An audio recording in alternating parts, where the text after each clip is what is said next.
আমরা মাছ ধরার জন্য, মাছ দেখার জন্য বড় বড় মাছ, বোয়াল মাছ, কই মাছ, শিং মাছ শোল মাছ, 3.5 কোটি কই মাছ, নামছে, 3.5 কোটি মাছটা নামছে এখন। ধরা হচ্ছে এখানে।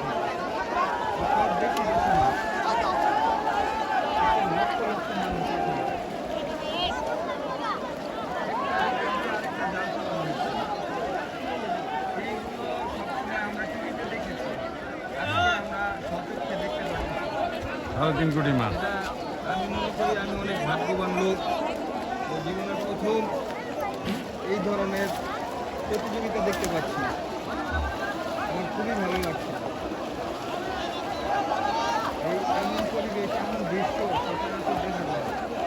এইখানে 14 বছর পর এইখানে আমরা